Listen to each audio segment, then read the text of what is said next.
Hello everyone, स्वागत है आपका मेरे यूट्यूब चैनल सविता की दुनिया 02 में। कैसे हैं आप सब? आई होप अच्छे होंगे, स्वस्थ होंगे, मस्त होंगे। और हम दोनों भी मस्त हैं, स्वस्थ हैं, आप लोगों की दुआओं से।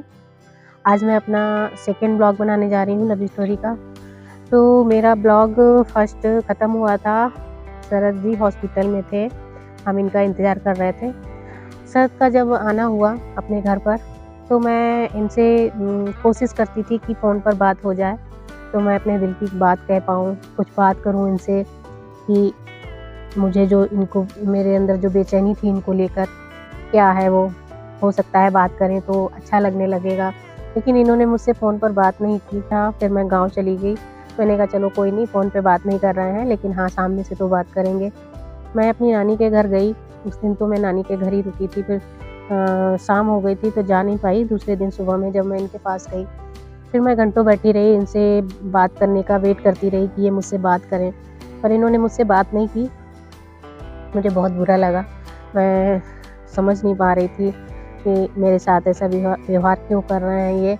लेकिन हाँ, कहीं न कहीं इसमें यही था कि मेरा एटीट्यूड, जो इनके लिए एटीट्यूड लगता था कि मैं बहुत एटीट्यूड वाली लड़की हूँ, तो ये मुझसे पहले बात नहीं करती थी, अब पता नहीं क्या बात करनी है इसको। तो फिर मैं घर चली गई। मैंने कहा चलो कोई नहीं, आज इन्होंने बात नहीं की। फिर दूसरे दिन फिर आई। मैंने पूनम से कहा, पूनम इनसे कहो मुझसे बात करें, कम से कम जो भी है दिल में वो अपनी बात तो कहें, क्यों बात करना नहीं चाहते, क्या है। फिर इन्होंने कहा पहले मुझे बात करनी थी तो इन्होंने बात नहीं की, अब इनको क्या बात करनी है, अब मुझे बात नहीं करनी। तो मैंने कहा कुछ बात मत करो, बस मुझसे दोस्ती कर लो। तो बस इतनी सी ही बात हुई थी हमारी। और समय काफ़ी हो रहा था क्योंकि हम लोगों के जो हमारा खुदागंज कस्बा था, वहाँ से सवारी चलती थी। आपके यहाँ भी चलती होंगी, बताइएगा कमेंट में। पहले तांगा चलते थे और मारुता चलते थे।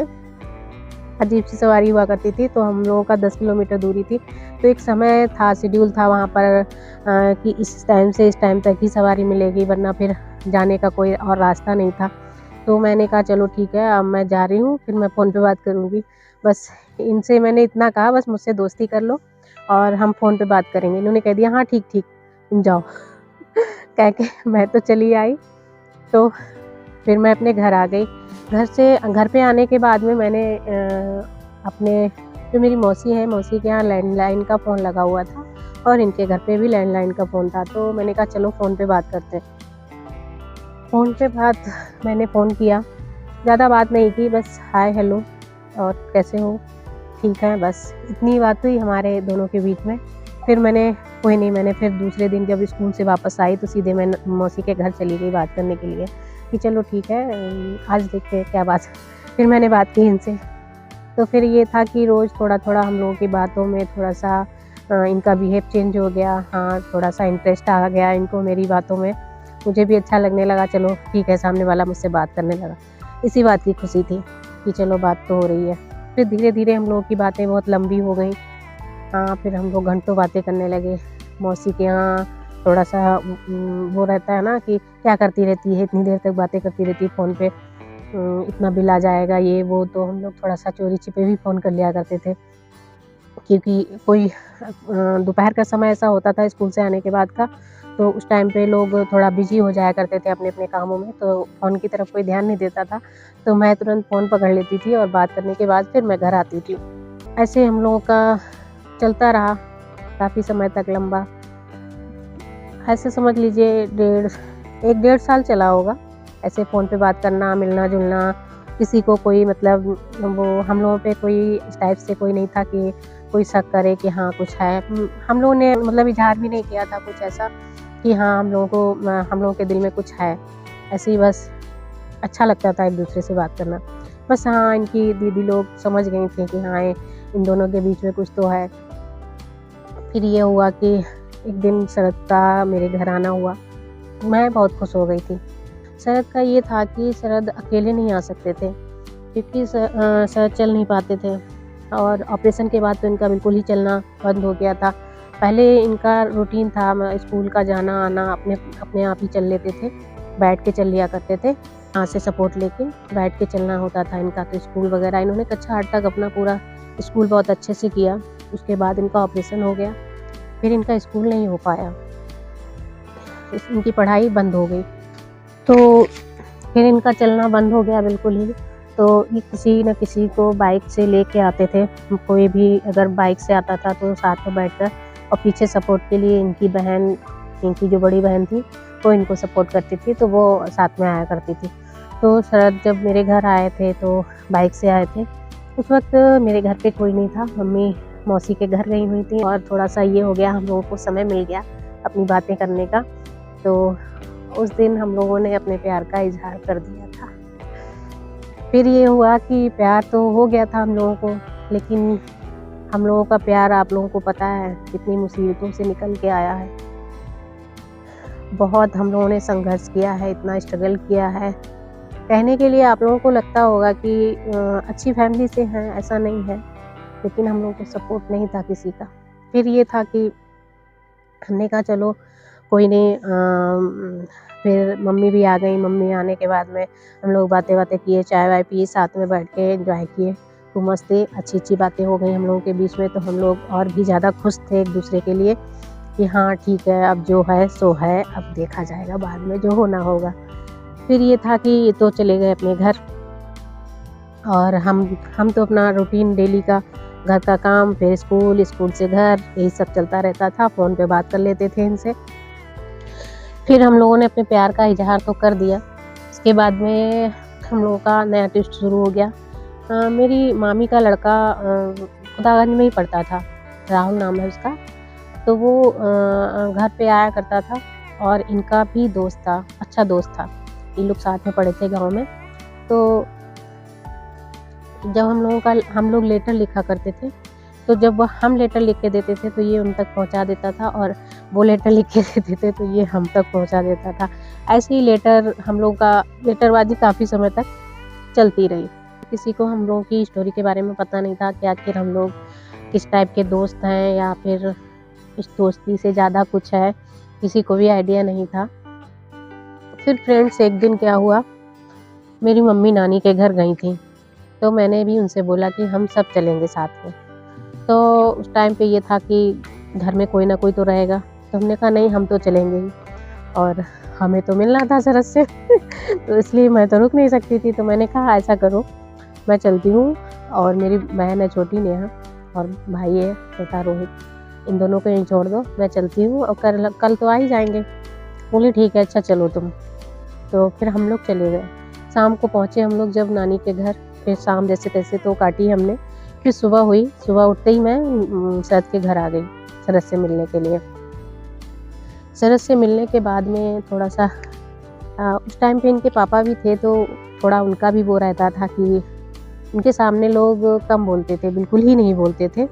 और जब वो सुबह का ही टाइम होता था वो घर पे होते थे, पूरा दिन नहीं रहते थे, और शाम को ही आते थे। तो कभी कभी ऐसा होता था वो मिल जाते थे, तो हम लोग चुपचाप बैठते थे, ना इधर देखना ना उधर देखना, किसी से बात नहीं करना। ऐसा लगता था कि घर में बिल्कुल सन्नाटा, कोई किसी से बात नहीं करेगा जब तक वो घर में है। उनके घर से जाने के बाद में फिर सब अपना रिलैक्स हो जाते थे। तो ऐसा हुआ। फिर उनके पापा भी थे घर पे। फिर मैं थोड़ी देर तो बैठी रही, फिर उनके पापा चले गए। पापा के जाने के बाद में हम लोग बहुत सारी बातें करते रहे, साथ में बैठ के चाय वाय पी। तब तक मम्मी आ गई। मम्मी बोली कि चलो खुदावन चलना है वापस, आज ही तो चलना है, आज ही के लिए तो बोला था चलने के लिए। मैंने कहा मम्मी आज रुक जाते हैं, कल चलते हैं। मम्मी को गुस्सा आ गया। मम्मी को थोड़ा सा हम लोगों पे डाउट था, तो मम्मी को गुस्सा आ गया कि नहीं आज ही चलना है। मैंने कहा आज नहीं जाना है, और थोड़ा सा हम बचपन से ज़िद्दी हैं तो उस टाइम पे तो मैंने कुछ नहीं कहा मम्मी से। फिर मम्मी के साथ मैं चली तो आई, लेकिन मेरा मूड बहुत ऑफ हो गया था कि मुझे आज रुकना था, और शरद की थोड़ी सी तबीयत भी सही नहीं थी, इसलिए और मेरा मन नहीं था आने का। भले मैं वहाँ नहीं रुकती, मैं नानी के घर रुकती, लेकिन हाँ वहाँ से थोड़ा सा ये रहता है कि सुबह उठते ही मैं जाके एक बार देख लूँगी, ये हो जाता था। फिर क्या हुआ, मैं चली तो आई, लेकिन मैं जाके और तुरंत वापस चली आई, और राहुल जो था वो वहीं पर था। वो इस साइकिल से स्कूल जाता था। मैंने क्या किया, मैं उसकी साइकिल पे बैठी और उसके साथ वापस चली आई। अब मम्मी तो मेरी बहुत नाराज़ हो गई, बहुत ज़्यादा उस दिन बवाल हो गया था। क्योंकि मम्मी को ये सब बिल्कुल पसंद नहीं था। मेरे पापा तो थोड़े सपोर्टिव हैं, लेकिन वो भी स्टार्टिंग में थोड़ा सा रहता था उनका, लेकिन हाँ ठीक है, लास्ट में वो मान गए थे। उनको ये लगता था कि कुछ गलत नहीं करोगी, जो भी है सही करोगी, तो इसलिए पापा को हमेशा विश्वास रहता था मेरे ऊपर। मम्मी का थोड़ा रहता था, फिर मम्मी ने काफ़ी कलेश उस दिन हो गया था। फिर मैं चली तो गई, फिर मैं दूसरे दिन फिर वापस आई। वापस आने के बाद में बहुत सारा बवाल घर में, कोई किसी से बात नहीं करना, और मेरी मार भी हो गई थी, मेरी बहुत मार हुई थी, बहुत पिटाई लगाई थी मम्मी ने मेरी, लेकिन मैंने खा ली, कोई बात नहीं। ये भी था, कोई नहीं, शरद के लिए। लेकिन हाँ, प्यार में सब कुछ जायज़ है। फिर फ्रेंड्स, इन सब बातों से थोड़ा सा तो फैमिली में तनाव बढ़ने लगा था, इनकी फैमिली और मेरी फैमिली में।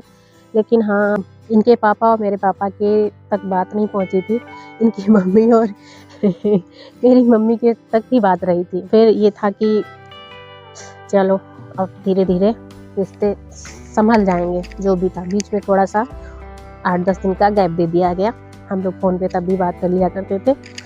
फिर थोड़ा समय बीता, इनकी बहन की शादी पड़ी, तो शादी में ये था कि सब लोग जाएंगे, तो हमने मम्मी से रिक्वेस्ट की, मम्मी हम लोग भी चलेंगे। मम्मी का मन बिल्कुल नहीं था कि हम लोग शादी में जाएं। हमने कहा नहीं, चलते हैं, थोड़ा इंजॉय हो जाएगा। जैसे तैसे मम्मी को मना लिया, तो हम और मेरी बहन और मम्मी और मेरा छोटा भाई, बस इतने लोग गए थे शादी में। शादी में 2-3 दिन हम लोग रुके थे, हम लोगों ने बहुत इंजॉय भी किया साथ में, और थोड़ा सा नोक झोंक चलती रही। लेकिन हाँ, 2-3 दिन कट गए जैसे तैसे। फिर घर पे आना हुआ हम लोगों का वापसी में। फिर घर आने के बाद में हम तो अपनी पढ़ाई, हमारी तो चल ही रही थी पढ़ाई।